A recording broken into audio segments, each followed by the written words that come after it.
Frontline शोको साथमा south western state college Vasundhara Kathmandu, Reliance international academy Saraswati Nagar चाबा hill Kathmandu.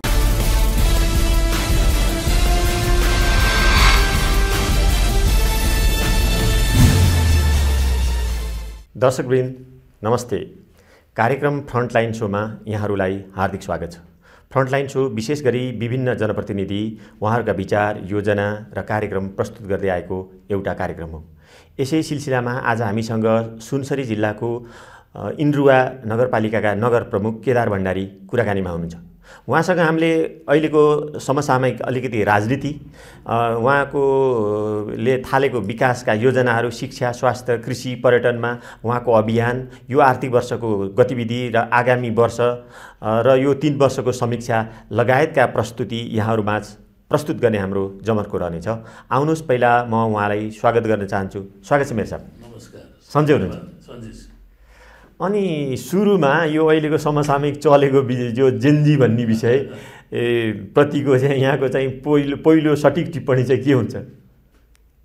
यो जेनजीको जुन आन्दोलन भयो, हजुर, यो देशले खोजिरहेकै आन्दोलन थियो र यो आन्दोलनले यस्तो विध्वंसक रूप लिन्छ भन्ने चाहिँ सोच थिएन। हजुर। र देशमा भ्रष्टाचार व्यथिति अत्यन्त मौलाको अवस्था थियो। यसमा कसैले के न के गर्नुपर्ने नै अवस्था थियो।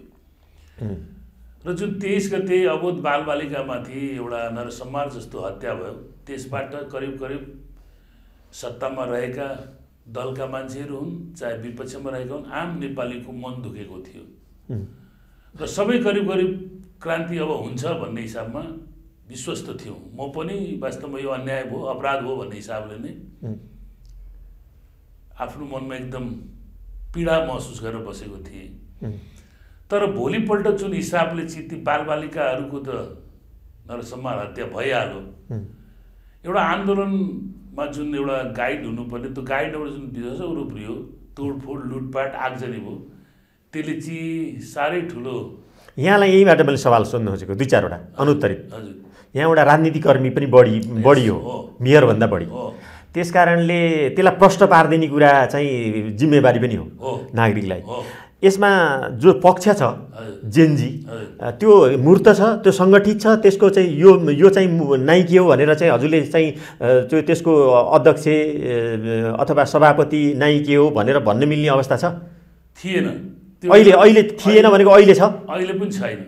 किन छैन भने त्यो बेलामा राज्यले जुन यो सोसल मिडियाहरू बन्द गर्यो र ती बालबालिकाहरूले चाहिँ हामी चाहिँ अब देश विदेशमा सम्पर्कमा बस्न नपाउने, आफ्नो देशको गतिविधि पनि बुझ्न नपाउने यस्तो अवस्था भएकोले त्यसलाई जोड्दै देशमा भएका व्यथिति, अन्याय, अत्याचार र भ्रष्टाचारका विरुद्धमा एउटा स्वतःस्फूर्त रूपमा आएको जुन युवाहरूको मुभमेन्ट छ, त्यसमा नेतृत्वदायी भूमिका भएको भए यस्तो खालको आन्दोलन पनि हुँदैन। अब दोस्रो यही मैले एकैछिन यस्तो खालको आन्दोलन पनि हुन्थ्यो र आन्दोलनको निकास हुन्थ्यो। अहिले निकास बिनाको आन्दोलन भयो, यसले कुनै पनि निकास पाएन। हो, त्यसो भएको हुनाले दोस्रोमा यो जसमाथि लक्षित थियो, यसमा विषय 2टा के थियो? सुशासन र भ्रष्टाचार हो। विषय कहिले पनि व्यक्ति, संस्था, सङ्गठनसित सँगसँगै जोडिएको हुन्छ, विषय अलग्गै हुन सक्दैन। हुन्छ भनेपछि यो चाहिँ कुन चाहिँ सङ्गठन, व्यक्ति वा संस्थासित लक्षित थियो भनेर त्यो कुरा मूर्त गर्न सक्नुहुन्छ? होइन, यो कुरा त्यो मूर्त त छँदै थिएन। खालि व्यथिति, भ्रष्टाचार र सुशासन भएन भन्ने नै कुरा थियो। होइन, गर्ने पक्ष पनि मूर्त छैन, जसमाथि गरियो त्यो पनि चाहिँ मूर्त छैन। ल एकछिनलाई केपी ओलीले गरेको र K P Oli all in all र केपी ओलीकै विरुद्ध थियो भन्ने त छैन नि? होइन, यदि थियो भने पर्सि 16 गते उहाँहरू त आउट हो छ। अहिले आउट हुँदा पर्सि 16 गते त फेरि चाहिँ दुर्गा प्रसाईहरूले फेरि आन्दोलन गर्दैछन्, होइन? यसमाथि चाहिँ यहाँको कुरा के छ? होइन, यस्तो कुरा केपी ओलीमाथि लक्षित कार्यक्रम होइन भन्ने कुरामा दुई मत रहेन, होइन? किनभने केपी ओली व्यक्तिको हिसाबले होइन, तर उहाँले देशको प्रधानमन्त्री भएर जुन खालको भाषाहरू प्रयोग गर्नुहुन्थ्यो, जुन खालको काम कर्तव्य गर्नुहुन्थ्यो, त्यसबाट जनता कोही पनि सन्तुष्ट थिएन। उहाँकै पार्टीका साथीहरू पनि यो मान्छेले अलिक बढी बोल्छ, अनावश्यक कुरा बोल्छ, जे पाए त्यही बोल्छ भन्ने हिसाबको सोच थियो र उहाँले आफूबाहेक अरूलाई सबै दास हुन्, यी चाहिँ कुनै पनि मान्छेहरू म जे बोल्छु त्यही नै सत्य हो, मैले बोलेको बाहेक अरू कुनै कुरा सत्य होइन भन्ने हिसाब जुन प्रस्तुति गर्नुभयो यो धेरै वर्षदेखि निरन्तर रूपमा। अब तेस्रो पक्ष एकैछिन म तपाईँको कुरामा आउँछु।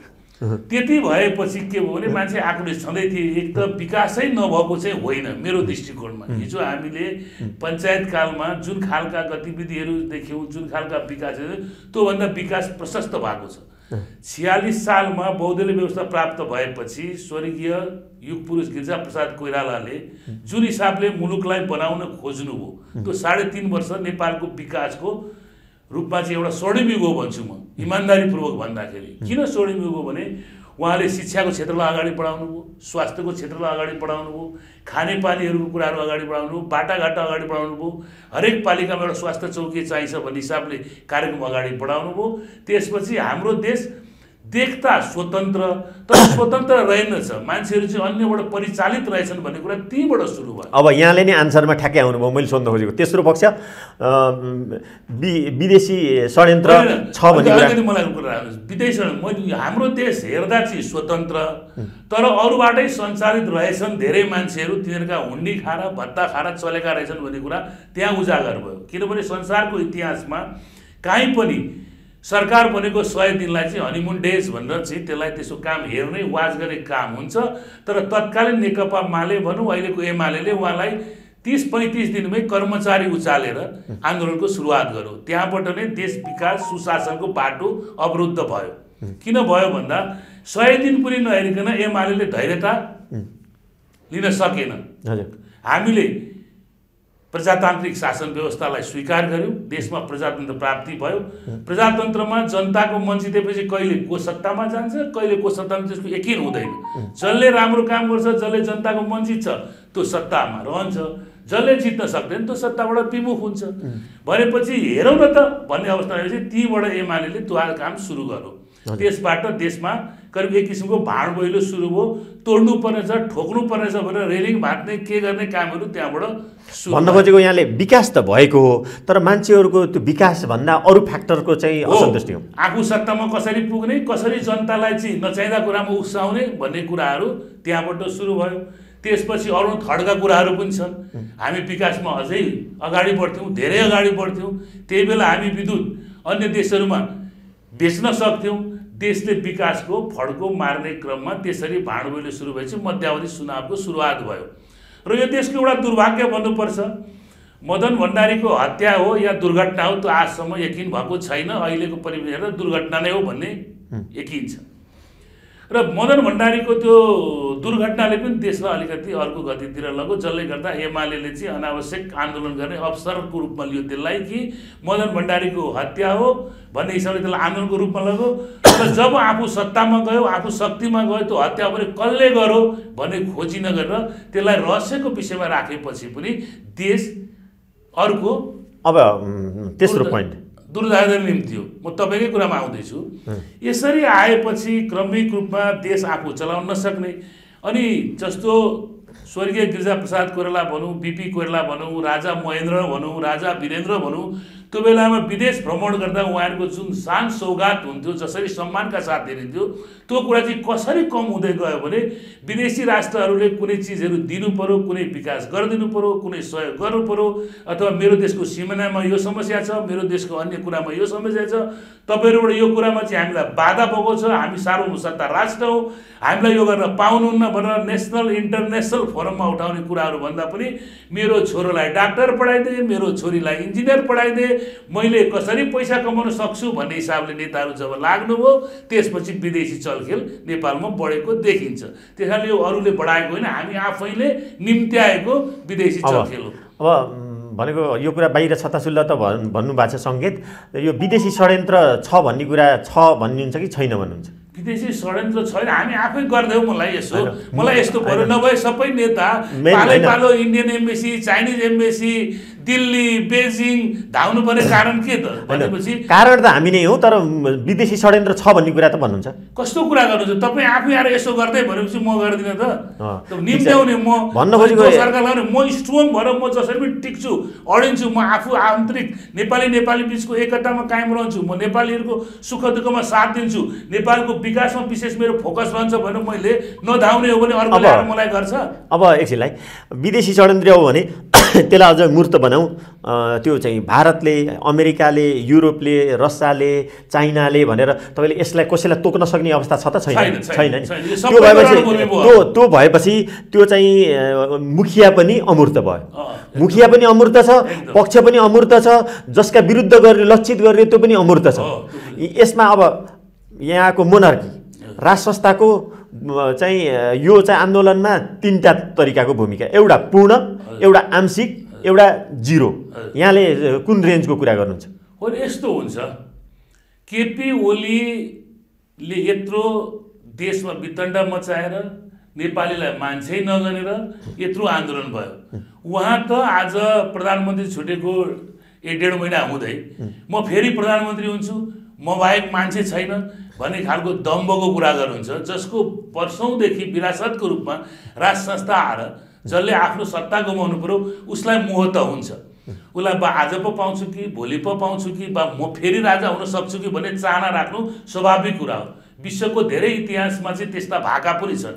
तर नेपालको राज संस्थाको बारेमा कुरा गर्दा नेपालको राज संस्था जनताले खोसेको होइन, जनताले खोसेको होइन, आफै उत्ताउलिएर मातिएर म मेरो राजा जस्तो दाजु जस्तो टुलु हेरेर बस्ने राजा होइन, म चाहिँ शासन गर्छु भन्ने हिसाबले देशमा एक किसिमको त्यो बेला पनि सङ्कट थियो, माओवादी द्वन्द्व अहिलेको यो जेनजीमा त्यही भनेपछि आउँछ।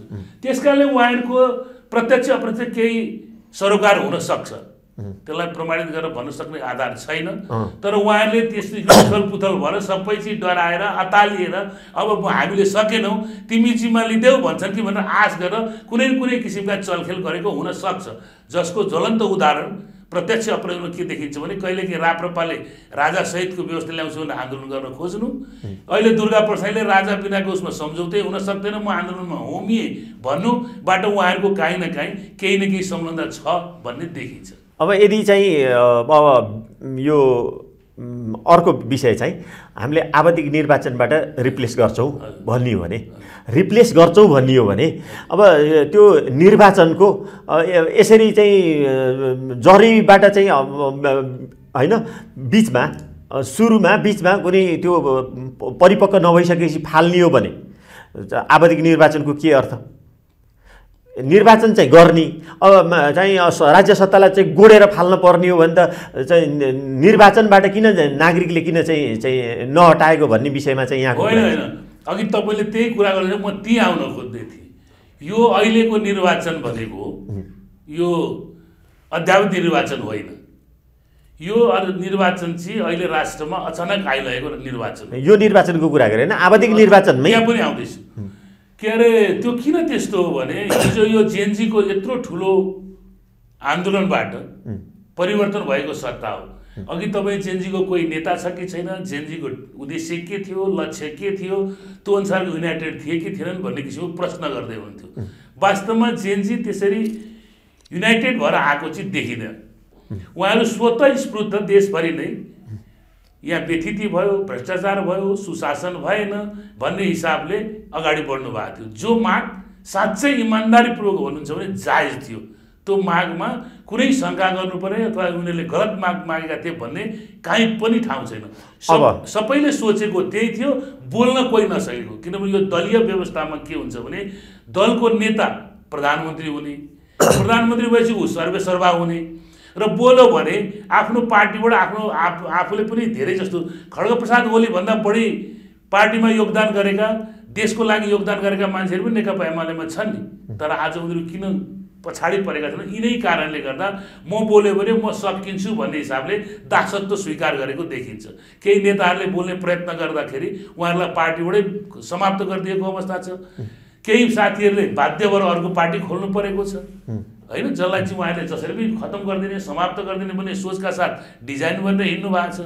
त्यसैले गर्दाखेरि जेएनजीको मागमा सबै दलका नेताहरूको पनि करिब करिब समर्थन थियो कि वास्तवमा भएन।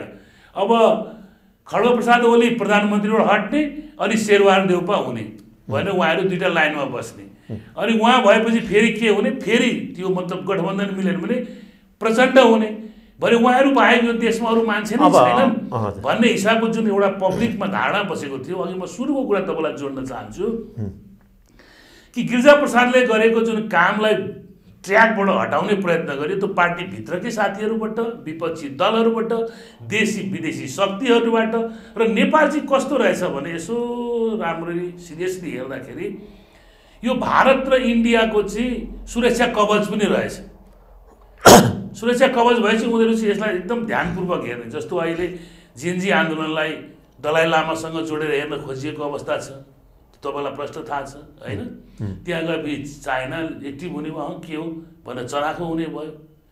अन्य भारतीय नजरबाट पनि हेरिएको छ, अमेरिकन नजरबाट पनि हेरिएको छ।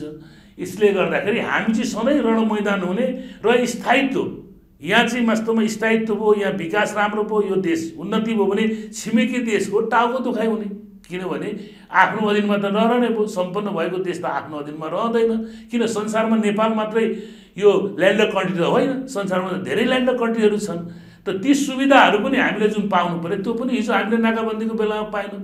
त्यो नाकाबन्दी पनि हाम्रै कारणले लागेको, अर्काको कारणले लागेको। र हामी नेपाल युनाइटेड भएको भए हामीले इन्टरनेसनल फोरममा कुरा उठाएको भए त हामी सक्थ्यौँ होला नि, त हामीलाई पनि त केही हुन्थ्यो होला नि। तर त्यो गर्न नसक्ने अनि चाकडी गर्ने, चाप्लुसी गर्ने, हजुरले गर्दा हुन्छ कि भनेको कारणले हामी पछाडि पऱ्यौँ। र आज राजनीतिक कुरा भन्दा पनि विशेष गरेर जेएनजीको कुराहरू गर्न किन जरुरी छ भनेदेखि जेएनजीको बारेमा एकदमै नकारात्मक कुराहरू फैलाएर यो चाहिँ गलत थियो भन्ने जुन प्रमाणित गर्न खोजिएको छ यो वास्तवमा सत्य होइन। तर 24 गतेको आन्दोलनमा जुन किसिमले घुटपिट भयो त्यो चाहिँ अत्यन्त क्रूर, निर्दयी। र तपाईँको जेएनजीका बच्चाहरू जो आफूहरू आन्दोलन त उहाँहरू त माइकिङ गरिराख्नु थियो, हाम्रो तोडफोड होइन, हाम्रो लक्ष्य यो होइन, ल भागौँ, यो नगरौँ, हाम्रो लक्ष्य होइन, हामी कहाँ घुटपेट हो भनिराख्नु भएको थियो। र देशमा 5 चोटि प्रधानमन्त्री भएर बस्ने श्रद्धेय नेता शेरबहादुर देउपा, प्रधानमन्त्री हुने अहिलेको प्रधानमन्त्री श्रद्धेय नेता खड्गप्रसाद ओली, उहाँहरूलाई देशमा के हुन्छ भन्ने पनि थाहा नहुने होइन। अब यस्तो अब मैले यो सवालको अन्तिम प्रश्न, यो सवालको तर अलिकति कम्प्लेक्स छ क्वेसन। एउटा चाहिँ 7 चोटि पनि जिताउने नागरिक, हजुर, अनि वेटिङमा नबसिकन एकैचोटि वात्तै आएको एकाएक आएकोलाई नि जिताउने नागरिक, अनि हाम्रो आवधिक निर्वाचनले चाहिँ फाल्न दिएको अधिकार पनि प्रयोग नगर्ने, आवधिक निर्वाचनबाट पनि नफाल्ने, र मोनार्कीमा सबै कुरा चाहिँ राजासँग हुन्छ, गल्ती राम्रोको, अनि त्यसको फाउन्डेसन नै राजा भयो। तर डेमोक्रेसीको फाउन्डेसन भनेको पहिलो चाहिँ नेताभन्दा पहिला जनता हो नि। यसको चाहिँ यदि त्यसो हो भने 7 चोटि नै जिताउने कि जनता खराब हो? यसको प्राइम फ्याक्टर त डेमोक्रेसीको जनता हो। अनि जनताले अरूलाई चोर भन्ने, नेतालाई चोर भन्ने, जनताले आफूले चाहिँ चोर्न नपाएर अनि उनीहरूले चाहिँ अरूलाई चोर भन्ने। अब नेतागिरी गर्नेले आफैले भोट पाउन्न भनेर जनता तिमी पनि चोर हौ भन्न नसक्ने। यहाँ तपाईँले के कुरा भन्न सक्नुहुन्छ? होइन, त्यसरी नजानुहोस्। कसरी जानुहोस् भने जनता भनेको चाहिँ जनता असल हो, वास्तवमा मालिक हो। सुन्नुहोस्, तर त्यसमा के हुन्छ भने जनता अनि अस्ति यो चाहिँ अनि सबै चोरेको अस्ति जम्मै लुटपाट गरेको कसले? नेताले गरेको होइन, कसले गरेको? त्यसरी नहेर्नुहोस्, यसरी हेर्नुहोस्। जनता सबै म पनि अहिले स्थानीय तहको प्रमुख छु है, मलाई पनि मतदान गर्ने आदरणीय जनताहरू हुनुहुन्छ। म यो 4 वर्ष सकेर 4 वर्षमा लागेँ। साँच्चै भन्नुहुन्छ जनता इमान्दार। त्यो जनताको बिचमा 10-20 जना चलखेल गर्ने, जसले चाहिँ व्यवसाय बनाएको ठगी धन्दालाई जुनसुकै पेसामा देखिएर होस्, चाहे तपाईँको पत्रकारै देखिएर होस् होइन, चाहे अन्य व्यवसाय गरेर देखियोस्, अनि बार्गेनिङ गर्ने अनि आफ्ना इच्छा पुरा भने जनतालाई चाहिँ भड्काउने। जस्तो एनजिओबाट पैसा खाने अनि जनतालाई भड्काउने, केही भएन, केही गरेको छैन भन्ने हिसाबले जनतालाई चाहिँ भड्काइदिने। जनता त सिधा छ बाबा, ऊ त यसो कुरा सुनेपछि सबै जजमेन्ट गर्न सक्ने भएको भए त त्यो किसिमको परिपाटी नै हुँदैन थियो नि। र तपाईँलाई अहिले तर नेतृत्वले जनता चाहिँ खराब छन् भन्न नसक्ने दुर्बलता त हो नि। जनता खराबै छैन त कसरी नेतृत्वले भन्न सक्छ त? त्यसमा खराब छैनन् भने अस्तिको लुटपाट चाहिँ गरेको चाहिँ त्यो वर्ग चाहिँ जनता हो कि जनता बाहेक अरू हो? ती सबै जनता आएका छैन लुटपिट गर्न। निश्चित एउटा समूह छ, निश्चित एउटा गिरोह छ। जस्तो तपाईँको कारागार फोडियो, कारागारबाट आज पनि 4-5 हजार कैदीहरू बाहिरै छन्। उनीहरूलाई के थाहा छ भने म अहिले पनि कारागारमै हो, भरे पनि कारागारमै हो। किन मोज नगर्ने, किन लुटपाट नगर्ने? मलाई अब लाग्ने, मलाई त ज्यान मुद्दा लाएर म 20 वर्ष सजाय भोगिरहेको छु। म बाहिर चाहिँ अब मलाई थप के सजाय हुने त? केही सजाय छैन। त्यहाँ त्यस्ता उदण्ड समूहहरूबाट लुटपाट भएको छ। सबै जनतालाई दोष दिन पाइँदैन। जस्तो मेरै घरमा पनि लुटपिट भएको छ, मेरै घर पनि आगजनी भएको छ। तर मलाई राम्रो थाहा छ त्यहाँ दर्शक बढी, लुटपाट गर्ने गुन्डा फटाको कारणले लुटपाट भयो, आगजनी भयो। र त्यसमा जेनजीको कुनै पनि भूमिका छैन। जेनजीका भाइ बहिनीसँग म कुरा गरिरहेको छु। उहाँले मलाई फोन गरेर पनि भन्नुभएको छ, मेयर साहब तपाईँको घरमा आगजनी गर्ने हाम्रो कुनै नियत थिएन, उद्देश्य थिएन। तर केही समूहहरूले लुटपाट गर्ने हिसाबले, राजनीतिक प्रतिशोध सान्ने हिसाबले गरायो। त्यसैले म समग्र देशको अवस्था त्यही देख्छु। त्यसैले सबै जनतालाई चोर हुन्, फटा हुन् भन्नुभयो भने तपाईँ गलत। अन्त्य यो अब हाम्रो कार्यक्रमको दोस्रो खण्ड हाम्रो इन्द्रुवाको चाहिँ नगरपालिकाको शिक्षा, स्वास्थ्य, कृषि, पर्यटनका चाहिँ विकासका आयामहरूमा यहाँले यो चालु आर्थिक वर्षमा परियोजनागत हिसाबमा अग्रपङ्क्तिमा रहेका चाहिँ मेजर परियोजनाहरू के छन्? होइन, जस्तो इनरुवा चाहिँ जिल्लाको सदरमुकाम हो। म पहिले पनि तपाईँको टेलिभिजनमा आएर भनेको छु। तर त्यहाँ चाहिँ छ के भने गाउँपालिकाहरू जोडिएर बनेको छ, जो चाहिँ विकासको दृष्टिकोणले अत्यन्त पछि परेका गाउँहरू अहिले वार्ड भएर आएका छन्। त्यहाँ बाटो पनि छैन, घाटो पनि छैन, अन्य सेवा सुविधाहरू पनि छैन। धेरै ठाउँमा बिजुली बत्ती नै पुगेको थिएन, खानेपानी त अहिले पनि पुगेको छैन। उपमहानगर नगरपालिका त्यस्तो अवस्था। त्यसलाई क्रमिक रूपमा लाँदा पहिलो कार्यकालको कुरा गर्नुपर्ने हुन्छ। यो स्थानीय तहहरू अहिले अलिक बढी बदनाम छ, तपाईँलाई थाहा छ। बदनाम हुनुको कारण के भने करप्सन बढी स्थानीय तहमा छ भन्ने जनताको बुझाइ पनि छ। र पहिलो कार्यकालमा चाहिँ के भयो भने जनता भन्दा पनि राज्यले पनि स्थानीय तहलाई बलियो बनाउने र बजेट पनि अत्याधिक मात्रामा दिने, विकास निर्माण पनि बढी जोड दिने गरेको कारणले केन्द्रीय तहबाट भएका कामहरू केही भएको थियो। अहिले केन्द्रले पनि के गरिरहेको छ भने बजेट पनि राज्यसँगै छैन, कहाँबाट दिन्छ? बजेट पनि कम दिने। अनि ठुल्ठुला विकासका योजना गर्नु पर्यो भने आफ्नो नेताको क्षेत्र, नेताको घर, नेताको टोल र दोष चाहिँ हामी नेतालाई मात्रै दिन्छौँ भनेको त्यहाँ कनिका मात्र।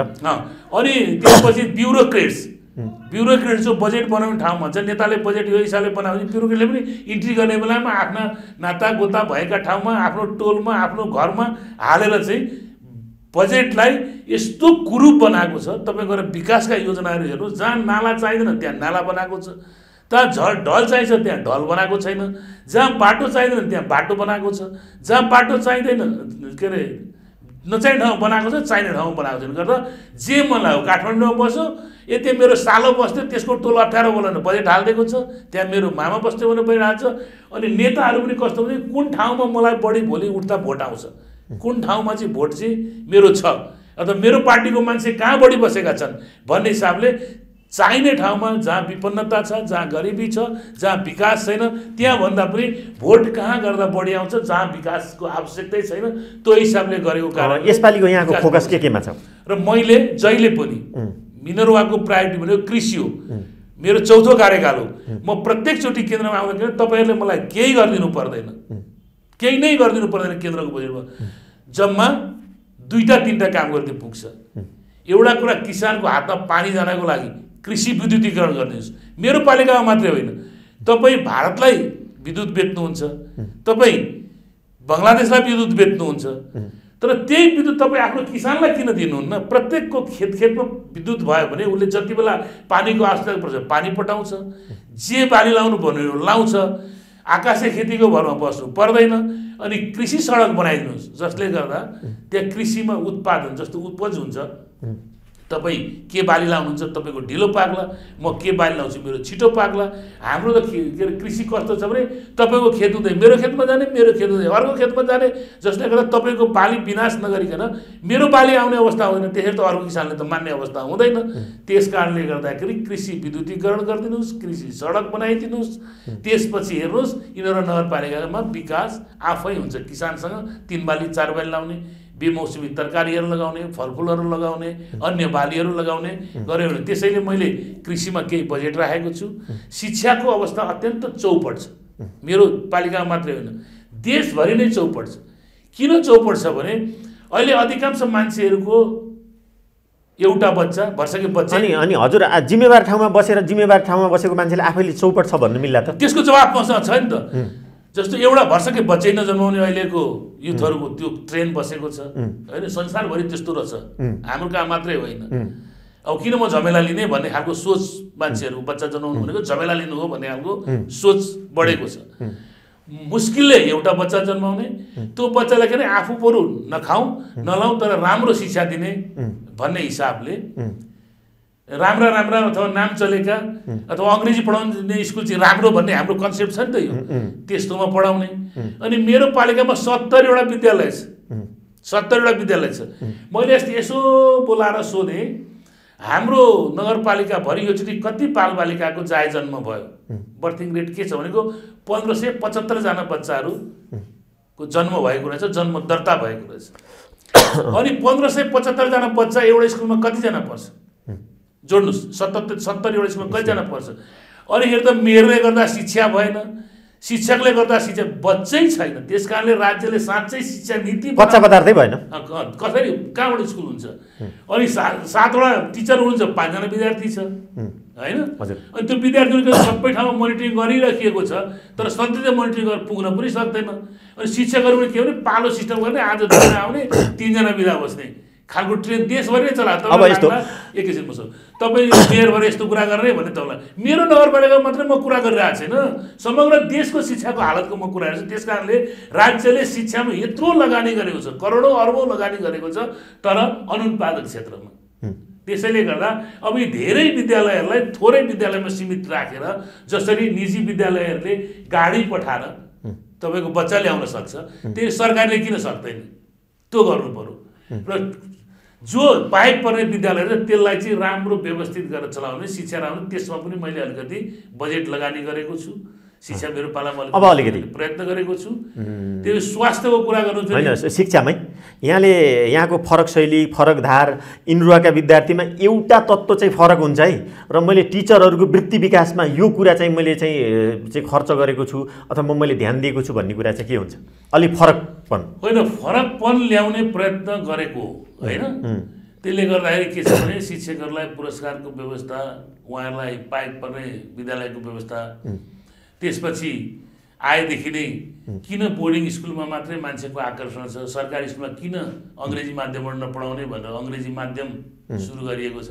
मैले मात्रै होइन, म तपाईँको टेलिभिजनमा आएर मैले मात्रै सबै स्थानीय तहका प्रमुखहरूले भर्सके मेरो पालिकाको शिक्षा राम्रो अङ्ग्रेजी माध्यम चलाउने प्रयत्न गरेको छु। नेपाल सरकारले किताब फ्रीमा दिन्छ, 5 कक्षासम्मको बच्चाको लागि बिहानको खाजा अथवा बिहान नभनौँ खाजा भत्ता भनेर दिन्छ। कति दिन्छ? 15 रुपियाँ। अहिलेको 15 रुपियाँले के हुन्छ होइन कि दिन भएन, दियो भने सफिसियन्ट त दिनु पर्यो नि खाजा। 15 रुपियाँले कति खाजा आउँछ अहिले? अनि अर्को के नियम भने 5 क्लाससम्म मात्रै जाने। तपाईँ दाजुहरू भयो 6मा पढ्नुहुन्छ, म भाइ म 5मा पढ्छु र त्यो विद्यालय कसरी 10 क्लाससम्म चलेको स्कुल छ, 5सम्मको बच्चा खाजा खान आयो, 5भन्दा माथि खाजा खान पाउँदैन भनेपछि त्यहाँ कसरी म्यानेज गर्ने? त्यहाँदेखि हाम्रो शिक्षा नीति जहिले पनि हामी के गर्यौँ भने शिक्षा नयाँ शिक्षा भनेर लागु भएपछि एक खाले मान्छेले बहिष्कार गरे। हामी विदेशीको नक्कलची गर्ने, शिक्षामा भन्नुहोस्, स्वास्थ्यमा भन्नुहोस्, कृषि हरेक चिज नक्कल गर्ने, तर उसले दिएका सुविधाहरू, उसले प्रयोग गरेका साधनहरू चाहिँ प्रयोग गर्न नसक्ने। प्रयोग गर्न नसक्नेले नगरे भइगयो नि। हिजो के अरे व्यावसायिक शिक्षा भनेर चाहिँ तपाईँ कुखुरा पालन सिकाइन्थ्यो, कृषि सिकाइन्थ्यो होइन, नैतिक शिक्षा भनेर अहिले पाठ पढाइन्थ्यो। अब नेपालको इतिहास पनि पढाइ हुन छोड्यो नेपालको स्कुलहरूमा, तपाईँ इतिहासै पढाइ हुँदैन। अस्ति मैले नगरपालिकाभरिको एउटा हाजिर जवाब प्रतियोगिता गरेँ होइन, गरेपछि त्यो चाहिँ विशेष गरेर बिपी जन्म जयन्तीको अवसर पारेर गरिएको थियो। अनि त्यहाँ यस्ता प्रश्न सोधियो कि बिपी सम्बन्धी, यो देशको सम्बन्धमा, यो देशको राजनीतिक सम्बन्धमा सोधेको। नेपालको प्रथम जननिर्वाचित प्रधानमन्त्री को हो भन्दा पनि बच्चालाई थाहा छैन होइन। अनि तपाईँको नेपालको अन्तिम राजा को भन्दा पनि बचाएर थाहा छैन। भने इतिहासमा त ध्यानै दिन सकेनौँ हामी। आफ्नो सबै भूगोल इतिहास सबै बिर्सेपछि कसरी राजनीति गर्छौँ? अब स्वास्थ्यमा यहाँको फरक शैली, फरक धार अनि आधारभूत स्वास्थ्य केन्द्रहरू, नगर अस्पताल अथवा बर्थिङ सेन्टरहरूको हाम्रो अवस्था के छ? हामी कहाँ एउटा बर्थिङ सेन्टर थियो जम्मा 10वटा वार्डमा। हाम्रो चाहिँ सदरमुकाममै परेको हुनाले जिल्ला अस्पताल छ, हामीले नगर अस्पताल त्यहाँ बनाएका छैनौँ। 11वटा आधारभूत स्वास्थ्य चौकीहरू छन्, त्यहाँ हामीले नेपाल सरकारले तोकेको क्राइटेरियाभित्रको दबाईहरू सबै उपलब्ध गराउँछौँ र योचोटि 2टा बर्थिङ सेन्टर थप गरेका छौँ। त्यो 2टा बर्थिङ सेन्टर बनाउने हामी तयारीमा छौँ। र अब अन्य कुराहरूमा अहिले हामीले नयाँ त यो कुरा होइन, तर 30 वर्षदेखि 60 वर्षसम्मको महिलाहरूलाई चाहिँ पाठेघरको क्यान्सर नहोस् भनेर त्यसलाई टेस्ट गर्नको लागि चाहिँ हामीले करुणा फाउन्डेसन भन्ने एउटा संस्था छ, त्यो संस्थासँग सहजीकरण गरेर काम गरिरहेका छौँ। त्यो हामीले काम सुरु गऱ्यौँ। गरिब दलित विपन्नहरूको बसोबास भएको क्षेत्र हो, देशै त्यस्तो हो होइन। त्यसले उहाँहरू चाहिँ टेस्ट नगरिदिने, थाहा नपाउने, पछि क्यान्सर भइसकेपछि 3rd स्टेज पोजिसन थाहा पाउनु भएकोले अहिले त्यो प्रयास छ। उहाँहरूलाई चाहिँ त्यो कसैलाई क्यान्सर देखिएको पनि छ, देखियो भने उहाँलाई ट्रिटमेन्ट गर्नको लागि हामीले आउने जाने भाडा दिने, क्यान्सर अस्पताल जानलाई र सेक्ने ओर्ने कामहरू हामी आफैले गरिदिने र फर्दर ट्रिटमेन्टको लागि पनि अगाडि लाने खालका प्रक्रियाहरू अगाडि बढाएका छौँ। अनि हाम्रो कृषिमा यहाँलाई हाम्रा कृषिमा हाम्रो अघि कुरा गऱ्यो पहिचान दिलाउने हाम्रा कृषि उत्पादनहरू के हुन् इनरुवालाई, अनि कृषि उपसङ्कलन केन्द्र, बिक्री केन्द्र, हाट बजारहरूको हाम्रो स्थिति के छ? हामी कहाँ एउटा 12 मास लाग्ने सधैँ त 365 दिन नै चल्ने एउटा हाट छ। त्यो चाहिँ विशेष गरेर कृषिमा पनि हाम्रो यो तरकारी खेती बढी हुने ठाउँ हो। र हामी कहाँ मात्रै होइन, हाम्रो पालिकाको मात्रै होइन, हाम्रो बोर्डर एरिया पनि हाम्रो नजिकै पर्छ, 25-26 किलोमिटर। हजुर, देवानगञ्ज भन्ने गाउँपालिकासँग जोडिएको छ। त्यहाँदेखि लिएर यो क्षेत्रका सबै कृषकहरूले चाहिँ त्यहाँ कृषि थोक बजार छ, त्यहाँ आफ्नो सङ्कलन गर्नुहुन्छ र काठमाडौँ, वीरगञ्ज, पोखरा, उता धनकुटा, हिलेसम्म र केही तरकारी उता भारततिर पनि जान्छ। र सोमबार र बिहिबार चाहिँ हाम्रो बिहिबारको दिन बिहिबारे हाट, सोमबारको दिन सोमबारे हाट लाग्छ। त्यहाँ चाहिँ एउटा सामान्यतया हामीलाई उपभोगमा चाहिने सबै सामानहरूको बिक्री हुन्छ। विशेष गरेर तरकारी नै हाम्रो मूल तरकारी। फलफुलमा के? फलफुल हामी कहाँ त्यस्तो उत्पादन छैन। हजुर, हामीले यति करोडको कृषि उत्पादन 50 करोड, 20 करोड, 100 करोड भन्ने केही मोटामोटी डाटा केही छ उत्पादन गर्छौँ भन्ने? डाटा छ, त्यो अहिले मैले ल्याइनँ। तरकारीमा चाहिँ हामी करिब आत्मनिर्भर छौँ। अनि साना व्यवसाय गर्नेहरूलाई पनि हामीले केही चिजहरू छुट दिएका छौँ। तर हामी कहाँ उद्योग धन्दा केही पनि छैन, ठुलो उद्योग धन्दा। साना ती कुटीर मिलहरू, मसला सानो पेल्ने पिस्ने यस्ता किसिमका उद्योगहरू मात्रै छन्। त्यसैले हामीले नागरिकलाई धेरै रोजगारी पनि दिन सकेका छौँ। चिस्यान केन्द्रहरू? चिस्यान केन्द्र हामीसँग छैन। अनि अब हामीले पर्यटकीय उत्थानका लागि यहाँको सोच अनि यहाँको अभ्यास र हामीलाई चाहिँ पहिचान दिलाउने धार्मिक र प्राकृतिक गन्तव्यहरू अलिकति बताइदिनु। हाम्रो सुनसरी जिल्लामा चाहिँ धार्मिक हिसाबले धेरै महत्त्वपूर्ण ठाउँ हो, त्यहाँ धेरै मन्दिरहरू छन्।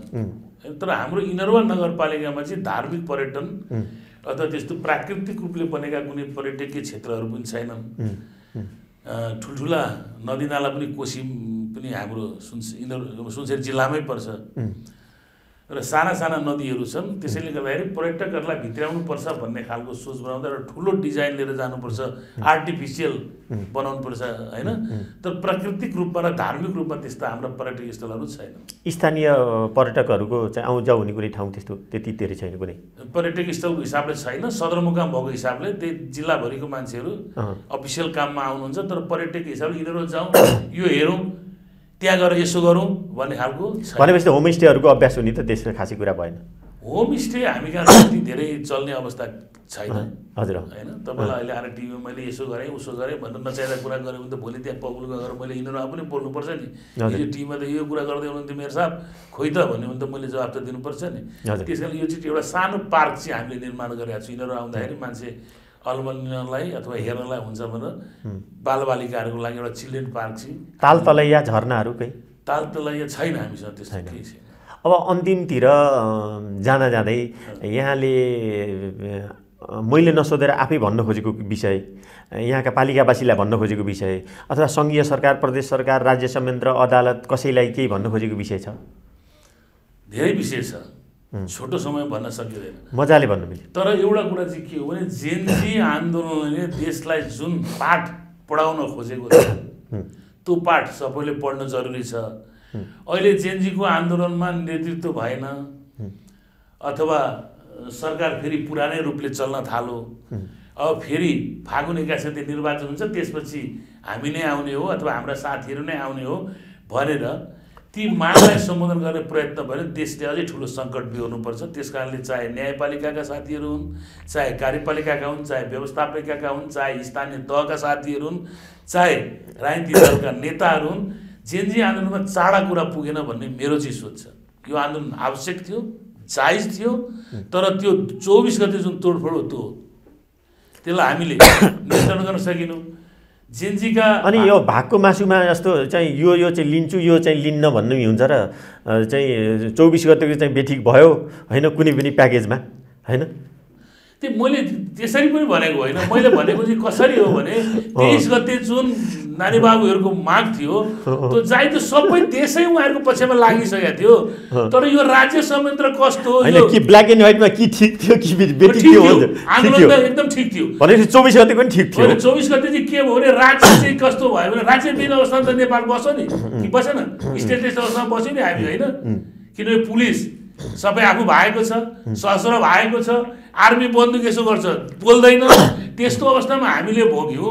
त 24 त त्यसले निम्ति आयो नि। त्यसमा त घुसपेटलाई त अवसर दियो नि त। राज्यको संयन्त्रमा बसेर म 6 चोटि प्रधानमन्त्री भएँ, म 5 चोटि प्रधानमन्त्री भएँ भनेर त्यति कुरा थाहा हुनु पर्दैन? 4वटा कमी भनेको कम अझै के कुरा छुट्यो? यसमा भाइ बहिनीहरूको माग सम्बोधन भइसक्यो। केपी ओली भाग्नु नै जेनजी आन्दोलन सफल हो।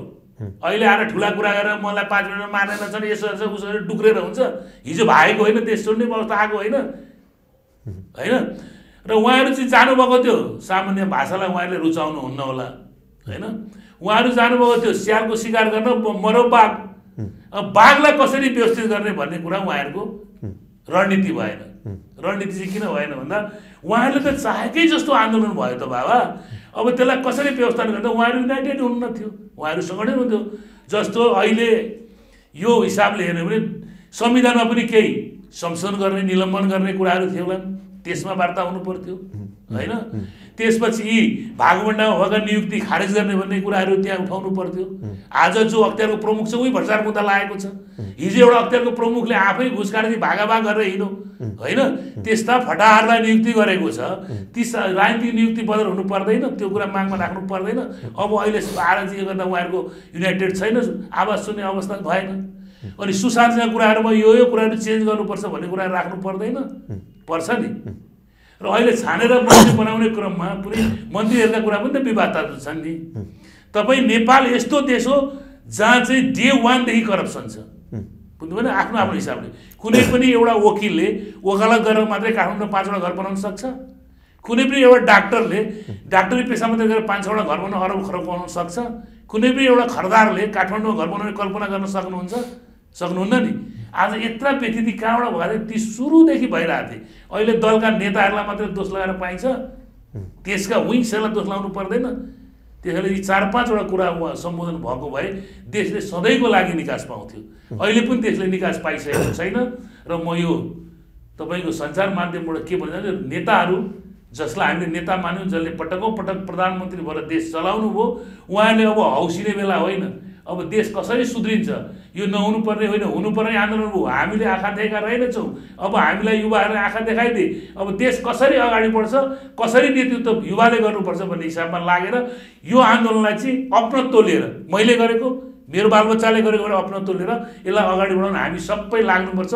देश निर्माण नलागिकन कुनै हामीसँग विकल्प छैन। र इनौरा नगरवासीहरूलाई पनि म अनुरोध गर्न चाहन्छु, 2-4जना मान्छेहरूले भड्काएको हो र भड्किनु भन्दा वास्तवमा कामहरू के भएका छन्, के भएका छैनन्, के हुनुपर्ने छ, हामीसँग आएर प्रत्यक्ष कुरा गरेर गर्ने कुरा हो। आन्दोलन भयो, त्यो आन्दोलनले सबैलाई एउटा राम्रो पाठ सिकाएको छ। कर्म गरेर कर्मको मात्रै फल खाऊ है भन्ने सन्देश हो यसको। कर्मको फल त खान पाउँछ नि मान्छे, पसिनाको फल त खान पाउँछ नि। तर कसैका पैतृक घर डढाउने, कसैको पैतृक सम्पत्ति नष्ट गराउने, कसैको चाहिँ यत्रो ठुल्ठुला धरोहर नष्ट गराउने अनि मैले गराएको तेरो देशले के पायो भने जस्तो छाडा कुरा गर्ने मान्छेलाई कारबाहीमा ल्याउन सक्ने कानुन त छ नि बाबा। कानुनलाई त प्रयोग गर्नु पर्यो नि। अहिले जेएनजीको आन्दोलन भएको सरकारले म अब सरकारमा आएँ 6 महिनामा चुनाव गर्छु जान्छु भने उहाँले छुट पाउनुहुन्छ? उहाँले त अब भालुको कन्पट पक्ड्नु भएको छ, त्यसलाई निकासमा लानु पर्यो। अब म छोडिदिन्छु, मेरो छोरो बेलायततिर छ, उतै गरेर म बस्नु पर्यो, मलाई धेरै तनाव हो भन्ने हिजो किन कुर्सीमा बस्या त? तपाईँ राज्यको प्रमुख हुनुहुन्छ, तपाईँसँग हामी हिजो सँगै वकालत गरेको मान्छे हो, एउटै बेन्चमा वादी प्रतिवादीहरू बस पनि गऱ्यो, काहीँ संयुक्त। तपाईँलाई यो देशको परिस्थिति थाहा थिएन? यो देश कसरी गएको छ थाहा छैन? त्यस कारण हिजो न्यायाधीश हुँदा जे गल्ती हो त्यो गल्ती प्रधानमन्त्री हुँदा नदोहोरियोस्, यही शुभकामना भन्छ। यहाँका सङ्कल्पहरू साकार हुन्, यहाँका पालिकावासीहरू सुखी र समृद्ध हुन् र यहाँको सम्पूर्ण कार्यकाल सम्पूर्ण रूपमा सफल होस् र हाम्रो निमन्त्रणामा यहाँसम्म आइदिनु भएकोमा यहाँलाई धेरै धेरै धन्यवाद। हस्, तपाईँलाई पनि तपाईँको यो टेलिभिजन मार्फत आफ्नो कुरा राख्न पाएँ, यसको लागि तपाईँको टेलिभिजन परिवारप्रति हार्दिक आभार व्यक्त गर्न चाहन्छु। धन्यवाद। दर्शकवृन्द, उहाँ हुनुहुन्थ्यो केदार भण्डारी, सुनसरी जिल्लाको इन्द्रुवा नगरपालिकाका नगर प्रमुख। उहाँसँगको यो रसमय ऊर्जामय कुराकानीसँगै अर्को श्रृङ्खलामा उहाँ जस्तै पात्र र कुराकानी लिएर सधैँ जस्तै आइ नै रहनेछौँ। तबसम्म हामी सम्पूर्ण टिम बिदा चाहन्छौँ। नमस्ते।